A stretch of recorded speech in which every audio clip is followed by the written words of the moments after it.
start with our little preamble. It looks like our numbers are kind of stabilizing here. So we'll go ahead and get started. So hello and thank you for joining us for this session. My name is Danny Cook. I'm going to be moderating our session today.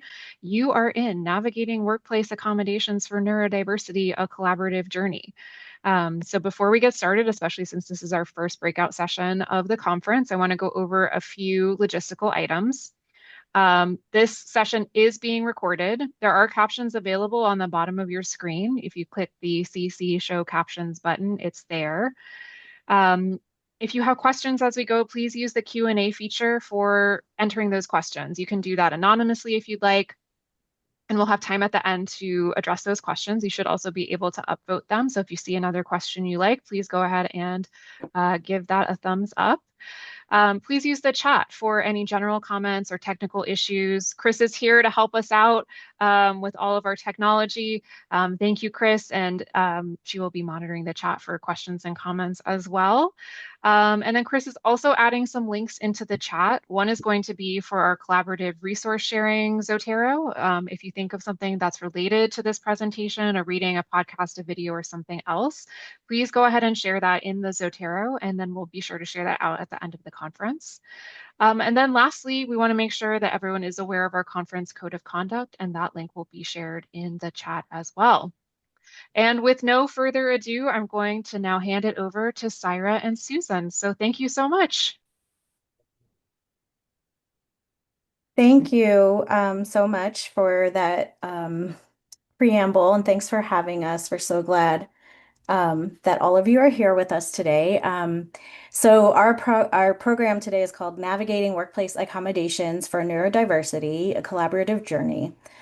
We have structured this presentation as a conversation, so it might be we're like talking to each other and sometimes maybe talking to you, but that's how we've structured this program. So we hope you enjoy it.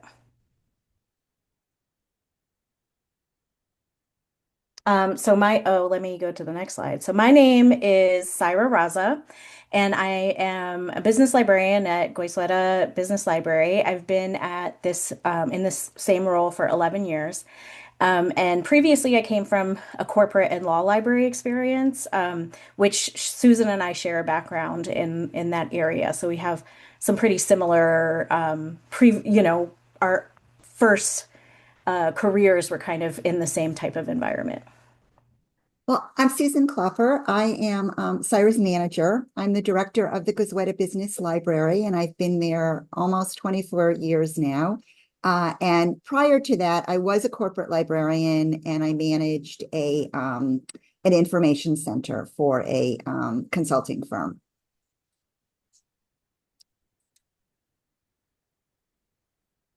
All right, so this slide is about setting up the context for our conversation. Disruptions of workplace norms due to COVID led to significant struggles for Saira, which prompted my concerns with her work performance.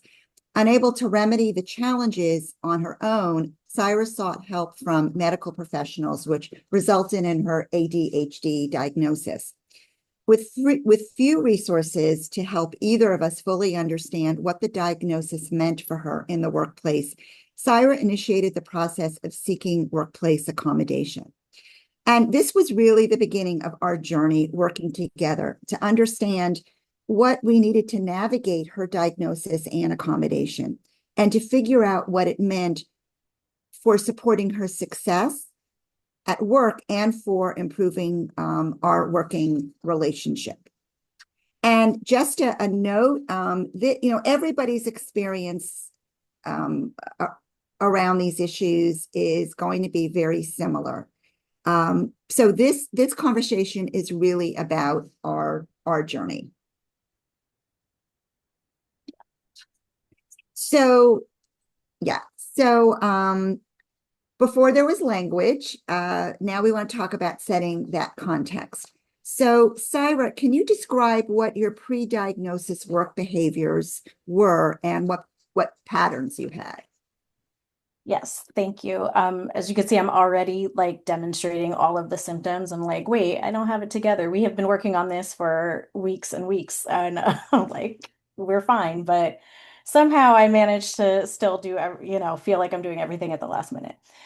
So yes, to answer your question, in retrospect, knowing what I know now, I would say my norm involved a lot of masking, a lot of using charm and negotiating due dates and expectations, kind of using those relationships as a coping mechanism, how I built relationships with like teachers and people in authority.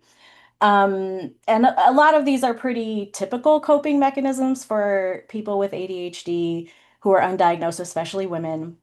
Um, and like a lot of other women who, have these same experiences, it never really came up as an explanation for why I was having the challenges that I had. Um, there were many, many instances looking back that's like, oh, that was a telltale sign. That, there were so many, but it just wasn't how people were thinking about ADHD at that time. And probably still to this day, it's just now starting to become more aware. People are coming more aware.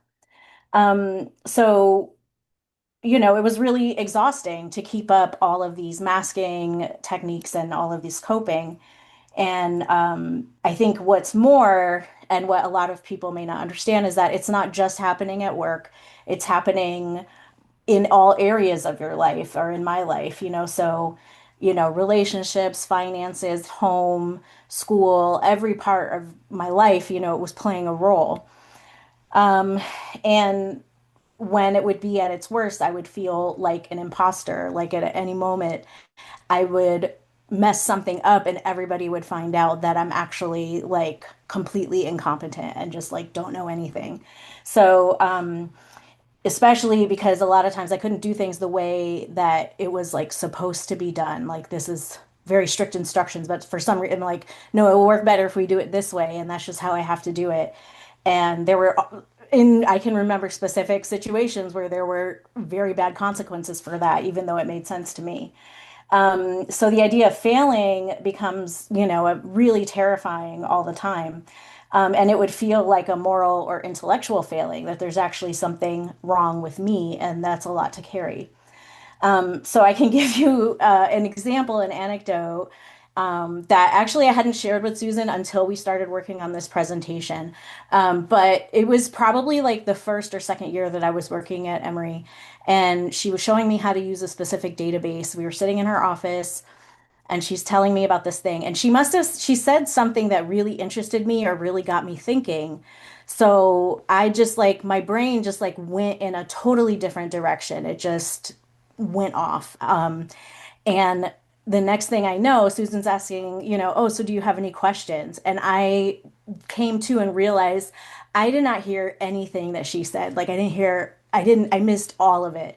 So I couldn't, I was like, how am I going to play this off? So I just, kind of said, oh, could you repeat? Yeah, that was really interesting. Could you tell me just that last part? Could you just repeat that again?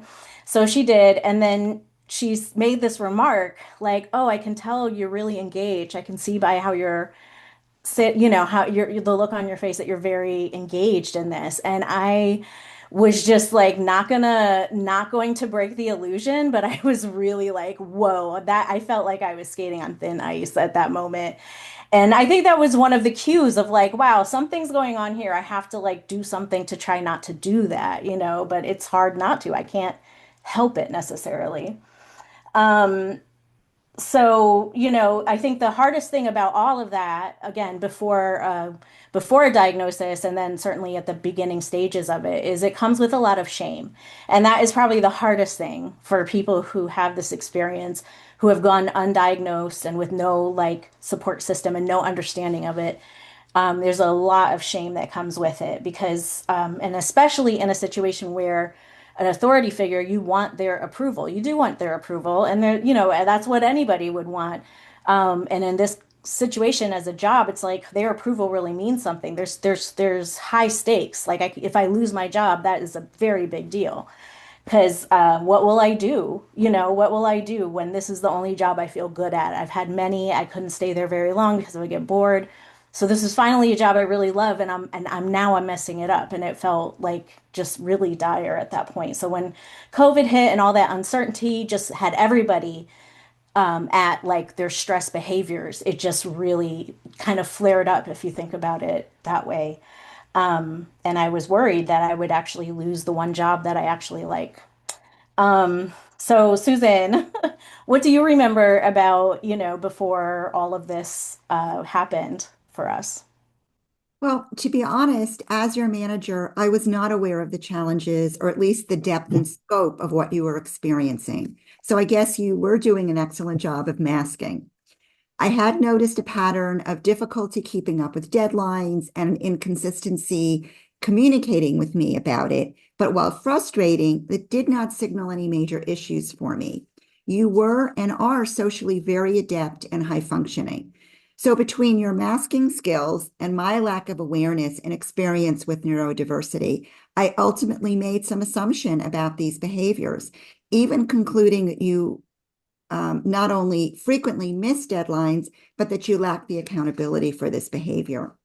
My go-to assumption was that this was a time management performance issue. It just never occurred to me that this behavior was aligned with neurodiversity. So in hindsight, I now understand that I did not have the tools to recognize or even have an appropriate conversation with you about it. I absolutely did not understand that your challenges with keeping up with deadlines was really out of your control. And as we'll discuss shortly, it was not until you initiated the accommodation process that I began to understand patterns that spoke to neurodiversity rather than the assumption that it was related to poor performance issues. All right, the turning point, COVID-19, diagnosis, and reframing. So, Saira, what changed for you once you received your diagnosis? It has been about 5 or 6 years since I got that diagnosis. So a lot has changed, and I have a very different, or maybe a more mature, whole perspective on it. But at that moment, it was just checking. There's a message here, and I don't know what it is. Okay. Oops, sorry, didn't mean to do that. Trying to navigate the screen at the same time. So. But at that time, there had been 40 years before where I had all of these experiences with no explanation for it. So, I spent that long, my entire life, feeling like there's some fundamental flaw that I just like the nut I can't crack. Like I can't figure it out. Why, I know I'm working hard enough. I know I try to be disciplined. I always throw myself into things 100% and maybe 150%, and it just never felt like there was any traction for me. So learning that there was like a real medical scientific reason for that was like just this huge relief of just like, okay, it's not like it is me, but it's not like that's not like a flaw. It's a feature. It's not a bug, it's a feature, right? So it was a huge emotional relief, but at the same time, there's a lot of grief that I'm going through in learning this because it's like the question, I'm asking myself, what could have been different about my life if I had known this earlier? Like, how many situations would have been easier to navigate or more successful or like where things wouldn't have blown up the way that they did. So there was a lot of grief involved in that process at the time. So I have all this new information and reframing my entire life narrative. And like I said before, it's every part of your life, your family, your relationships, your friends, your schoolwork, finances, like everything. Um, your house, how your house looks, so while I'm discovering all of this transformative information, there's also so much I don't know. And at the same time, we're trying to solve a very immediate problem, of workplace performance. And so it felt like it was really, really tough because it was a lot to just feel and navigate all at the same time. And we both wanted to fix it. So I think there was a sense of urgency for both of us that we'd like try to figure something out to move forward. But because neither of us really knew a lot about this, I think that we had to kind of concede that we're going to have to be open to exploration here and experimenting because we don't really know enough about it to know what to do. Um, and I think typically we've always been very open to that. And that's one aspect of how I think we got along before everything kind of broke down. But at this point, we were not in a good, and actually, I think you said this to me, we're not in a good place. And that was like, that terrified me. You know what I mean? So the trust had been broken. Like we really had to do a lot of work to rebuild that. Um, but I found the best way to manage those feelings was just to, again, like concede to that fact and be sharing what I'm learning with you. Like, hey, I just learned this. So now we both know this. I'm going to be working on how to integrate this into my whole life, but what can we do with this information for us right now? And you also were sharing things with me that you were learning.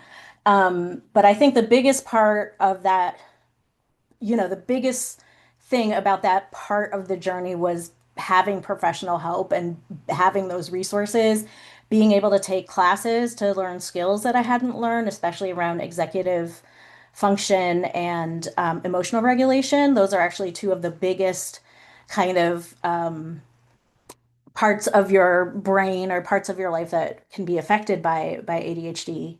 Um, I was taking a lot of classes. The one that I found particularly helpful for what it's worth was dialectical behavioral therapy. Like it really helped me just kind of de-escalate my emotions so that I could actually approach these conversations without shutting down. So we're both trying to improve things at work, but there's also this big, huge life-altering thing happening for me. Um, but I think the outcome was was learning and have learned and continue to learn how to express my needs and my boundaries more clearly when previously I just didn't have them and didn't even know how to express them. What changed, Susan, what changed for you as a manager once you understood what was happening?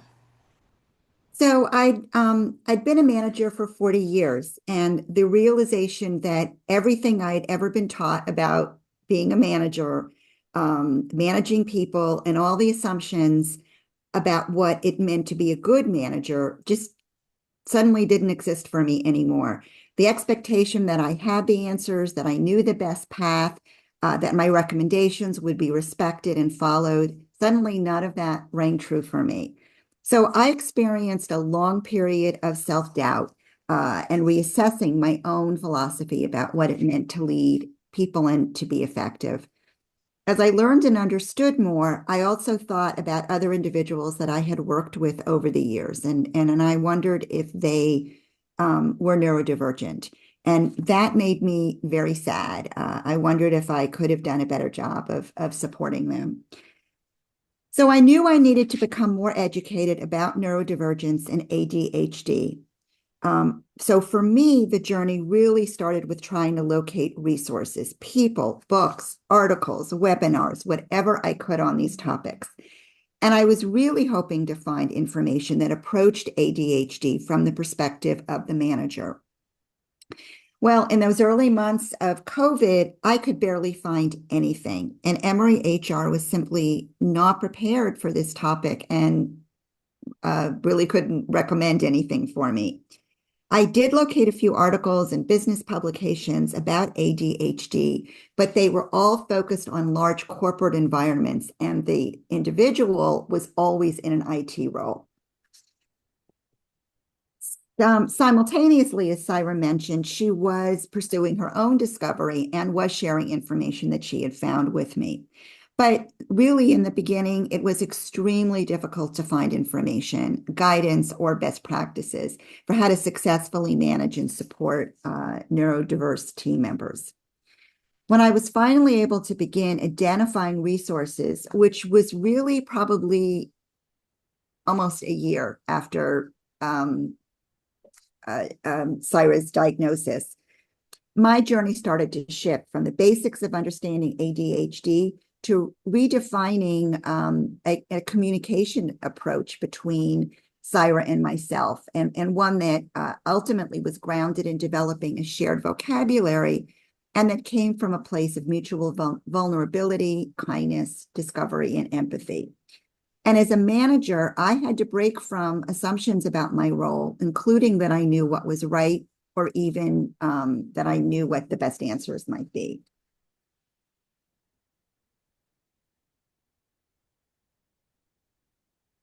Okay, the accommodation process, reality versus expectations. So, Saira, what did you expect the accommodation process to accomplish? And what actually happened once the paperwork was completed? Um, so the request process, the accommodation process, it was very opaque for me. I didn't know a lot about it. Like nobody really knew a lot about it. I do a lot of research on my own. So the process is that I had to submit a request to the Office of Accessibility, and that request, that application had to include a doctor's recommendation.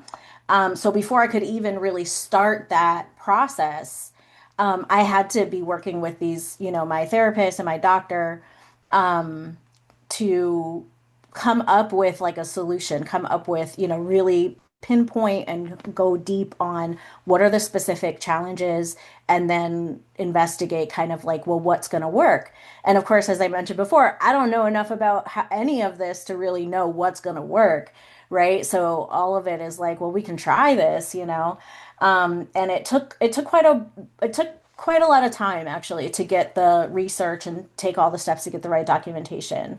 Um, and I already had a relationship with this therapist, and so she was actually a very helpful partner in this, kind of helping me make a checklist and kind of go through the process and just checking in with me to make sure that I'd gotten things done. Um, and I was meeting her as well as a psychiatrist. And we all went back and forth about the symptoms and like what to do. I used the Job Accommodation Network website quite a lot. It's askjan.org. And that was an incredibly helpful resource because it has like a list of disabilities and then and then connected to that kind of like different ideas like case studies and tips for like, or just like actual accommodations that have been given for that specific condition. So that was really helpful. And at the time, again, there wasn't a whole lot out there, but there was starting to be more on social media and YouTube about it. So there were a few YouTubers that I felt confident in their, accuracy and how they were approaching it. So I kind of would follow that and I was learning a lot that way. For myself, I actually made a spreadsheet, in this presentation, once we share it, I actually shared the link. So I am, it is like everything that goes on in my brain, but I offer it to you if it's helpful as something you might like to try for yourself.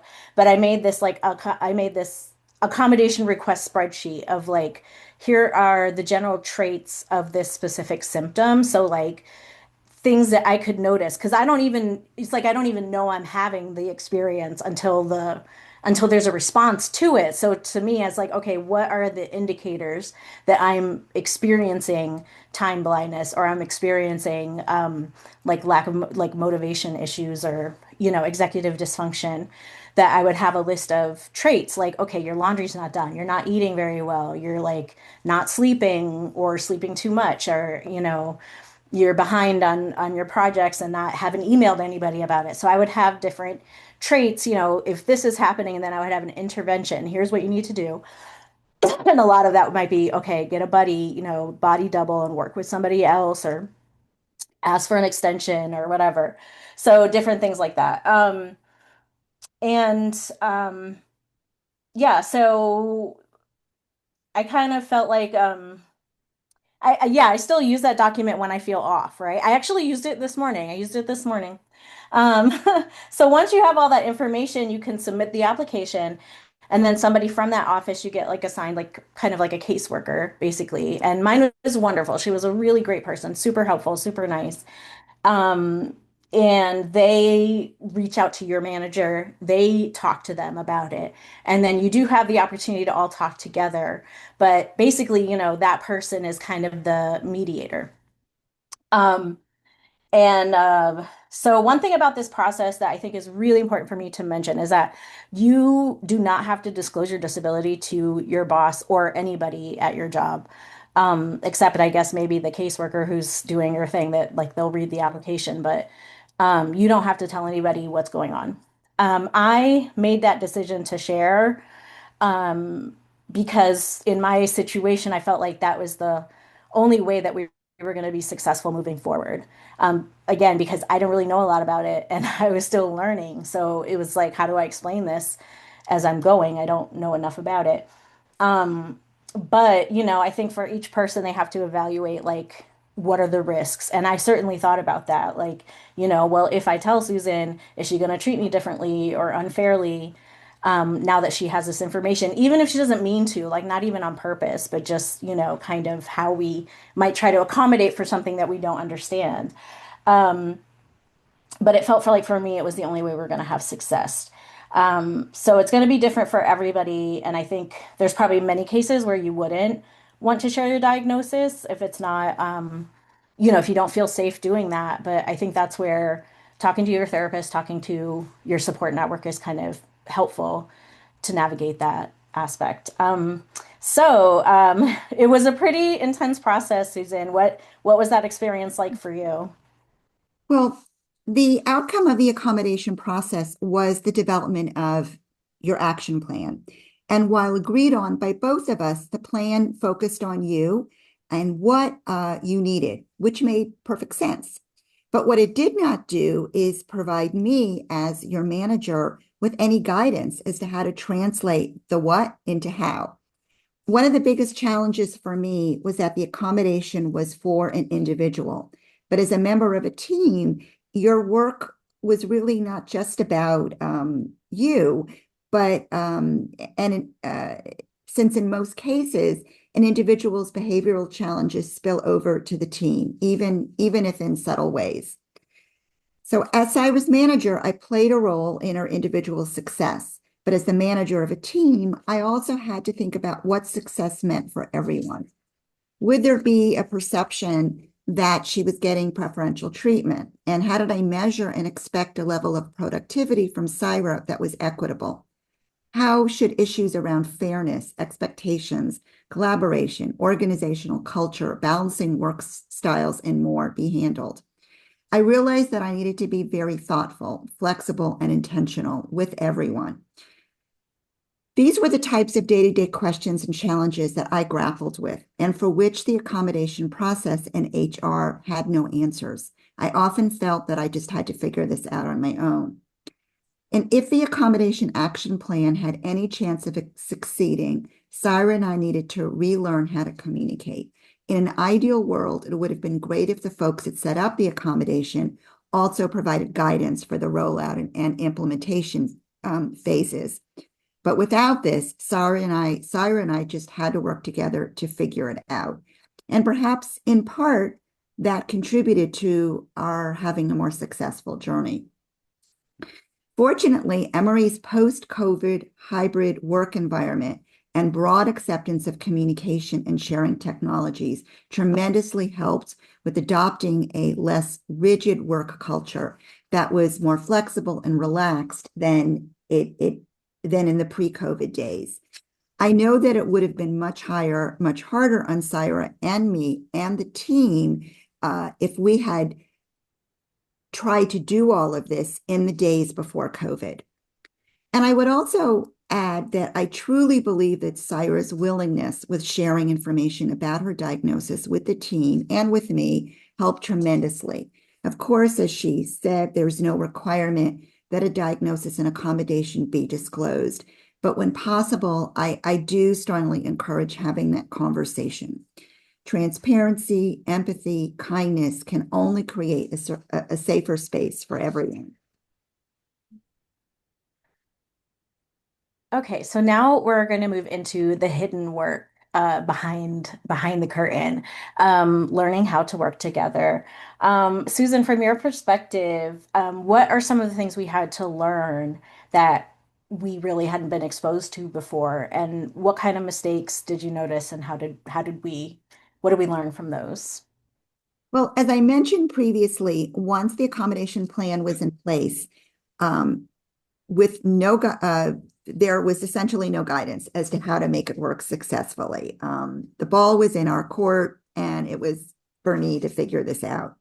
It did not take long for me to grasp the fact that I was not equipped to do this. I just knew that I could not rely on my old ways of thinking and of managing. If we were going to succeed, Saira and I had to be willing partners and collaborators to work together to do the heavy lifting to make the accommodation be successful. And we had to accomplish this at a time when our relationship was very strained, even fractured. I have to own that even understanding that the old way of doing things or of managing that would no longer work, it still took me a while to fully wrap my head around this, to completely rethink what it meant to manage and support Saira, or anyone for that matter. And this was immensely uncomfortable and stressful because not only was I still grappling to understand her ADHD behaviors and needs, but I had lost confidence in my ability to play an effective role guiding and supporting her success. What if I was unable to make this work for Saira and for myself and for the team? And as soon as I fell back on old habits, which I did, and I do, putting my expectations before understanding Saira's reality and context, the wall would just go up for both of us. So at some point, we acknowledged that if this was going to work, we had to be willing to be fully vulnerable and honest with each other. For example, we introduced certain vocabulary into our conversations, acknowledging or stating, I don't really know how to approach this, but and then to talk to identify what I really wanted to say. Please understand, I'm not judging you. I'm asking so that I can really hear you. So we eventually just got into the habit of baking those kinds of that kind of vocabulary or those opening phrases into our conversations. And I would add that if I knew then what I know now, I would have scheduled an appointment with the university ombuds. This would have created a safe space for Saira and I to work towards rebuilding trust much earlier in the process. It would have validated that our hearts were in the right place, but that the journey was going to be very hard and would require many changes and much patience. So, Saira, what did you learn from the process, and what did you wish you knew then that you know now? So the first thing that stands out to me is just how little I understood about ADHD and neurodivergence and accommodations, and that it's not just me, but a lot of people had really didn't understand it, including, HR and accessibility and different people that you think would know, but that, it just wasn't readily available information or something that was really discussed. Um, so, 6 years later, there's a lot, or 5 or 6 more years later, there is a lot more conversation and visibility, but I still think that there is a lack of understanding and empathy for the embodied experience of it, particularly how it impacts your whole life, not just work. Um, and I think that sometimes can feel like, oh, well, you have enough energy for stuff outside of work, but it's actually no, that's 100% not true. I don't have an energy, like I am not getting a lot of things done. Um, so, in terms of my own experience, I've learned to advocate for myself more effectively and overcome anxiety about communicating when I'm having challenges, especially those that might seem different from others on my team. Again, those before I just felt like, wow, there's just something wrong with me. But now I understand, hey, what I've been asked to do or the way I've been asked to do it is really I'm having a block, like it's not working for how I'm wired. So how can I accomplish the goal in a way that works for me? So now I have a better question to ask, and somebody who's open to that question and working things out.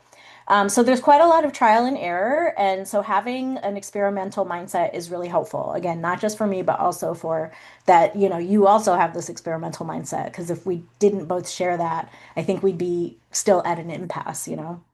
I also have noticed that, organizations are not set up for people who are neurodivergent, and one could say for people with disabilities at large. Um, it's not part of the organizational culture, most places, not part of the society culture either. So you have to be prepared to build that infrastructure for yourself, to activate that accommodation. There's definitely this aspiration and a lot of language about creating safety. At least there used to be, maybe not as much anymore. But I think there is an aspiration to create safety at work. But it's really not guaranteed, especially with neurodivergence, because it is, it is kind of still something that surprises people. Managers aren't always thinking about it, and it's really how our labor culture is set up. You come in, you do the thing you're supposed to do, you bring value, and then you leave it there. And that's a very systemic, and if you don't fit into that mold, you're going to have some pretty big difficulties. And certainly there's most workers, I would say, in the world don't have a lot of agency in how their work is set up and how they're allowed to work. I certainly have a privilege in working in a space that I do, and being able to work through this process to get to a point where I can actually feel more secure, a little more job security, because I really the big issue came, can I actually make a living with this issue? Like, am I going to ever be able to hold down a job? So, I think, yeah, it really helped in that way. And I think that's something you have to be prepared to do, is just build that infrastructure for yourself. Um, so I know, like, through this process, we've redefined management as a partnership. Susan, how would you describe your management style now, now that we've gone through this experience together? Well, I think that for years, my focus as a manager was first on the rules, the policies and the procedures, many which were HR focused, and I had been told or taught by HR. There was an expected standard definition of managing for better or for worse. And I'm embarrassed to admit that there was an expectation that what the manager or what I said would be followed. There was definitely more of a top-down leadership culture. And in hindsight, I recognize how stressful and isolating that approach was for everyone, including myself. So now I am learning to manage by listening, asking questions that reflect vulnerability, kindness, and a genuine desire to understand and to truly hear. My current philosophy is to lead conversations with emotional intelligence. I believe that by starting, if you start there, then most of the other stuff will fall into place. But managing is hard. It is really hard. And I'm also learning to be, and so it's important to be gracious and to be kind to others and to yourself. Lead by assuming that everyone's intentions are good and work from there, rather than focusing on that assumption that things have to run a certain way, and that everything comes out of that. I also learned a lot from Saira and from the team. For example, they are teaching me to loosen up quite a bit and not to take myself as a manager so seriously. So thank you for that.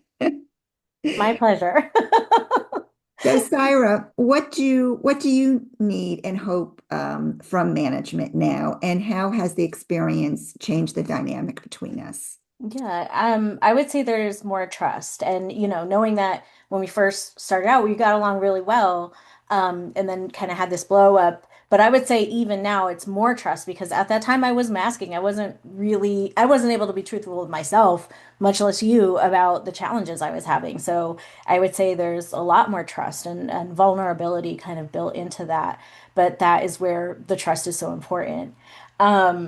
We've been able to see and acknowledge each other's growth, which I think is also important, that you're not, you're giving me kind of reinforcement and noticing how much better things are. But I'm also giving you feedback about, and just hopefully showing appreciation to you for making taking all the steps that you have because, this is my livelihood and I want to be able to work here, but like that's, it was scary to think that that wasn't going to be possible. So I really appreciate you making the effort to learn and go on this journey with me so that I can feel safe and, have a sense of security that is really important to me doing a good job, to anybody doing a good job. There's more curiosity, and that has really diffused the tension, So if there's something that I haven't been able to finish or that you're frustrated about, I think there's a better way to like you've been able to ask questions that really help me open up and really acknowledge and that I'm having a problem, even because sometimes I still don't see it, right? I want to defy it. No, I'm fine, I'm fine. It's like, hey, tell me what's going on, hey, so we said we were going to have it done and it's now this day. Like, tell me what's been going on. So it feels a little bit like, okay, I can be honest and not feel like everything's going to fall apart. We can accept each other as we are. Like, we do have the Berkman, we've had that assessment. So I have a sense of like your stress behavior. So, and you have a sense of mine. So we can kind of accept each other and just stay focused on the common goal and how we can help each other kind of get through those difficult situations and get the goal, reach our goal. Allowing space for everyone to engage. Yeah, as you were mentioning, it's not just taking care of each other. There's a community of care, but also to encourage self-care, right? Like we're encouraging you to take some time off and just enjoy the day, just go outside, like take care of yourself and you're able to do the same for us. Like, if we're so it's a much more caring environment. The most important thing I would say is just like to be willing partners in this process and that way having an accommodation on your team and on our team has really improved things for everybody. It helps us all understand each other better. And, I do feel very fortunate to have people who have been amenable to this journey and to working on ourselves together. I understand that that's not always a possibility. But I think the other thing is like if that's not even possible, maybe there's some bigger questions that you should be asking about where you are and where what would be a better fit. So let's go to I think our second to last slide. So this is our definitely our wrap-up slide before we open for any questions. So Saira, reflecting back on this whole journey, what are your top takeaways and what resources would you recommend? I think the first thing is if you just to know that if you are having this struggle, you do not have to suffer because it is suffering and you don't have to suffer. Go talk to a professional, go talk to a therapist, talk to a psychiatrist, go and figure it out because it's such a heavy weight to carry and um it's just that's the first step I would take is just go talk to somebody and start the process of solving like what is my experience and trying to build some awareness about it. Um, yeah, especially if you're suffering at work or really in any part of your life. The most difficult part of ADHD, I think, is the shame. Like, and that's the part that is the hardest to overcome, which is why, you may not have gone for help. People didn't realize it, and now you're like walking around with this idea of yourself as like not being capable of certain things, and that's just not true. Um, so I think that's where care really matters, approaching things with care. And a phrase that I like to use, care and repair. So it's like both Susan and I, we have to care for each other, but we also had a lot of repair to do of ourselves in that relationship. So I think those would be my top um, three things, just to, um, yeah, just kind of realize that this does come with a lot of shame. So that's valid, but also that's if it's holding you back, it's time to maybe talk to somebody and just see if there's a way out of that. Um, And so I have some recommendations here. There's some YouTube resources that I found very helpful. In fact, I will say Katie Morton actually put out a video just 8 days ago. I just watched it this morning. That was like, yes, it really covered everything. So a lot of good stuff that even going back, 5 or 6 years, but certainly to this day. The Job Accommodation Network is something you should check out. I have the link right there. And then like I said, have included a link to my spreadsheet that I use to kind of give myself a guide point. Like if I'm really struggling, I have something to look at, say, what is really going on right now? What do I need to do? So Susan, what about you? What would you tell somebody just starting out? Well, I would say you have to be open to understanding, reassessing, and changing your own behaviors, your own approach to managing. Um, be humble in general. Realize you're going to fumble and you're going to make mistakes. And it's important to not only embrace that it's okay to fumble and to make mistakes, but you have to also be confident and comfortable about admitting those mistakes to the individuals that you're working with. I would highly recommend identifying, Cyrus talked a lot about the network of individuals that she's been able to connect with, that it's been helpful. I think it's important as a manager to do the same. Identify valued individuals that you can talk to and that can help you work through this process, whether it's coaches or mentors or an ombuds. This is incredibly difficult work because a lot of it is about, in a sense, making choices about doing things differently. And we are all creatures of habit, and it's really difficult to break that.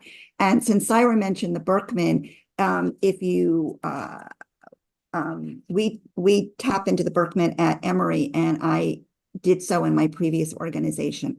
And I'm a firm believer of the Berkman. So if you have the opportunity to take the Berkman assessment, and many organizations do offer it through HR, I would highly recommend it, because one of the things that the Berkman does is it helps you understand what you need and how you react when everything's going well, but more importantly, what you need and how you react when you are under stress.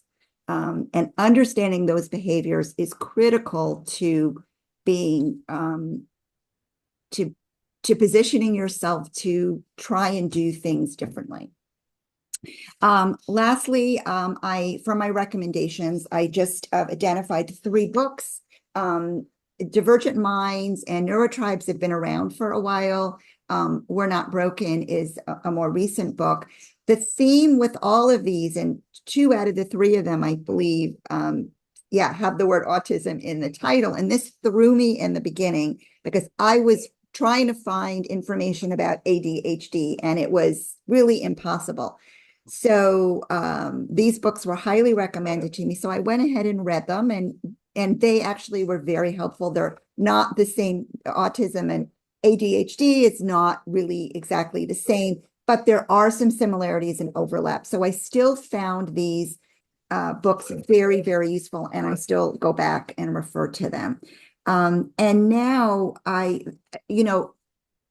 there's so much wealth of webinars and conversations and presentations, both within the library space, but also outside, that you can participate in. Emory's HR offers a lot now. So the good news is there it is so much easier to learn and to connect with people that you can have conversations with, including managers.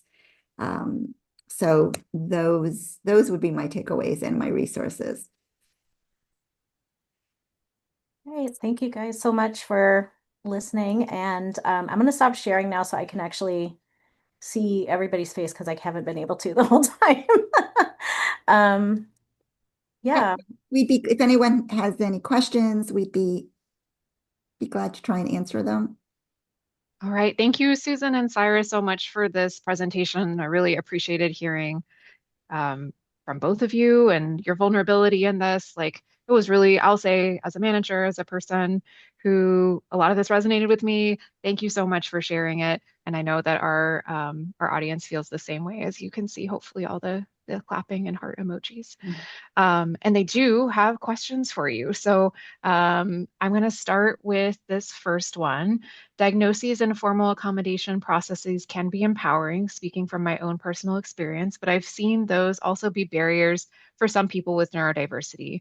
Do you all have recommendations for what we can be doing in our workplaces to support neurodiverse employees proactively without necessarily needing an official diagnosis or accommodation request? And this is from Jamie.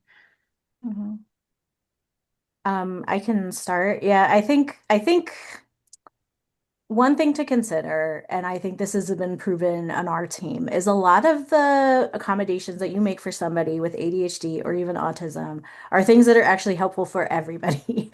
And so I think you can approach this from that perspective rather than singling anybody out, but just say, hey, it's healthy for all of us to have maybe some quiet spaces where you can go and kind of de-escalate your nervous system a little bit. It's good for all of us to kind of learn some breathing techniques, and do have some breaks, like build it into your culture that, you are doing things to balance what's expected with what the reality is of everybody's life. Because I mean, I would say right now, things are really hard for most people. I mean, I don't think there's anybody that's not feeling the pressure of, like the economy and the uncertainty of the world. So I think one way to think about it is how can we make this good for everybody? And I guess maybe one way you could think about it is like if you were planning a family reunion for everybody in your family, what are all the different things you would have to make sure are there so that everybody can do their own thing and keep the peace?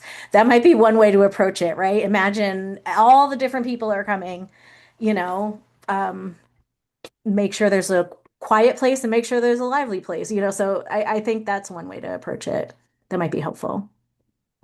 And I think that from the manager perspective, again,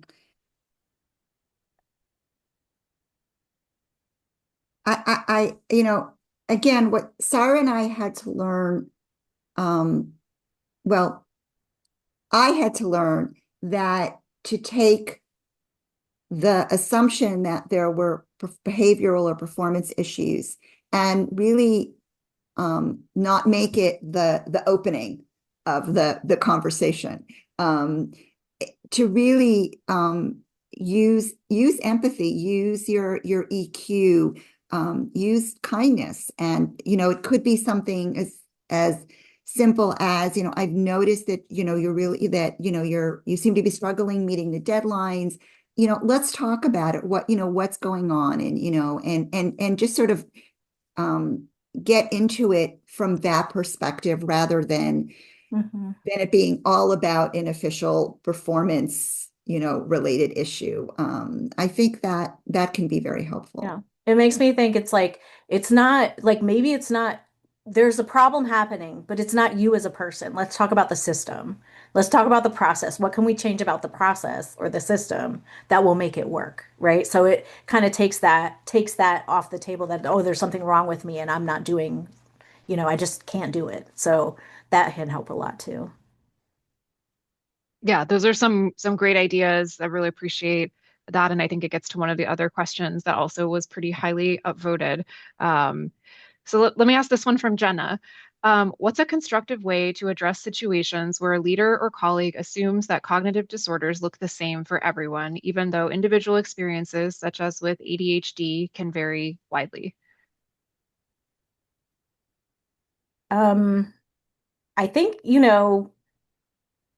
sometimes people are not open to hearing things from you as an employee. So even sending them some other authoritative source, whether it's some, really interesting study or, I think thinking about in the same way that I would want somebody to think about how do I receive information the most effectively, like what really hits me.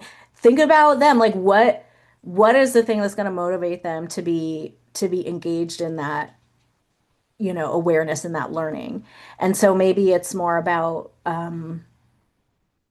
you know, yeah, you obviously what they need is education, right? So kind of trying to put in front of them things that they can actually digest and don't feel intimidated by or don't feel like are unimportant for what it's worth. Um, that would be my suggestion. Yeah, yeah. I mean, I think that can be tough. I think one thing I would say is, and not to make light of that situation and the reality of that, but I always think about putting myself in the shoes of somebody else. And I will tell you, it's extraordinarily stressful to be a manager. It always has been, and even more so now. We're expected to do more and more and have less support to do it.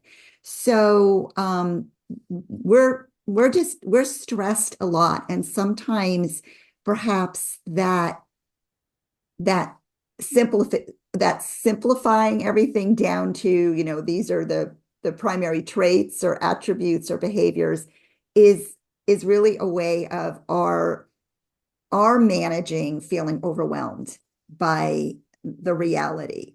So again, I think I definitely agree with Saira, and there's so many resources out there. And many of the webinars that I've attended, even library webinars, do it's very much about different behaviors, different characteristics, different challenges. I mean that was very eye-opening to me. Mhm. So I think that there are the resources in place. I would like to think that the managers would be open to learning, and there are resources there now. But sometimes as I sort of said, we have to remember that we just have to take a pause and take a deep breath Mhm. and not try and just because I will tell you, I think there is a tendency culturally to want to homogenize, right? Homogenize experiences and homogenize expectations, just like I was essentially doing as a manager. And I think you just have to help people experience and understand how unique and different we all are. Mhm. Yeah. I feel like that's the perfect note for us to end this session on. So, Saira and Susan, thank you all so much again for sharing this with us. I think it was really meaningful to so many of us in the audience. Audience members, before we close, when you close your Zoom, there's going to be a little survey that pops up for you. It would be super appreciated if you would give some feedback to our speakers today. I know that they would appreciate it. Feedback is a gift. It'll also be in the end of the day email that you'll receive. Our next session is going to start at 4 o'clock Eastern, 1 o'clock Pacific. Thanks to everyone for attending, and we'll see you at the next session. Susan and Saira, thank you again. Thank you, everybody. Bye bye. Bye.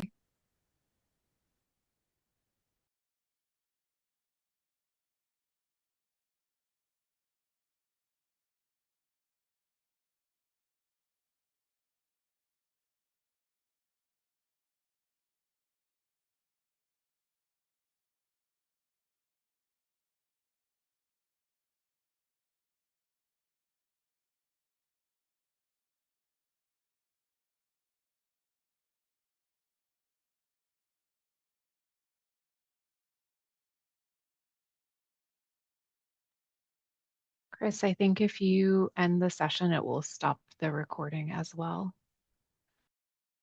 Just checking to make sure there wasn't anything else I needed to do to wrap up. Thanks so much for your help.